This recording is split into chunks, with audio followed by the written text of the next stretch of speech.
ಮಕರ ರಾಶಿಗೆ ಮೂರನೇ ಶನಿ ಆಗಿರ್ತಾನೆ. ಮೂರನೇ ಶನಿ ಮಕರ ರಾಶಿಗೆ ಆಗಿದ್ದುಕೊಂಡಾಗ ಎಲ್ಲಿ ಪ್ರಭಾವವನ್ನು ಬೀರ್ತಾನೆ ಅಂತಂತಂದ್ರೆ ಎಜುಕೇಷನ್ ಮೇಲೆ ಪ್ರಭಾವವನ್ನು ಬೀರ್ತಾನೆ.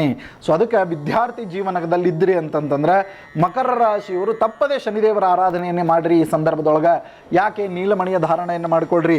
ಎಲ್ಲರೂ ನೀಲಮಣಿ ಧಾರಣೆ ಮಾಡ್ಕೊಳ್ಳೋದು ಭಾಳ ಒಳ್ಳೆಯದು. ಉಚ್ಚ ನಿಚ್ಚಗಳನ್ನು ಒಂದ್ಸತ ನೋಡ್ಕೊಳ್ರಿ, ನೋಡಿಕೊಂಡು ಆ ನೀಲಮಣಿಯನ್ನು ಧಾರಣೆ ಮಾಡ್ಕೊಳ್ರಿ. ಇದರಿಂದ ಅವಶ್ಯವಾಗಿ ನಿಮಗೆ ಪಾಸಿಟಿವ್ ವೈಬ್ಸ್ ಸಿಗ್ತದೆ. ಸೊ ಅದಕ್ಕೆ ಮಕರ ರಾಶಿಯವರಿಗೆ ತಾನು ನಿಂತುಕೊಂಡು ವೃತ್ತಿಪರ ಶಿಕ್ಷಣ ಅಂತ ನಾವು ಹೇಳ್ತೇವೆ. ಏನಪ್ಪ ಅಂತಂದ್ರೆ ವೃತ್ತಿಪರ ಶಿಕ್ಷಣ.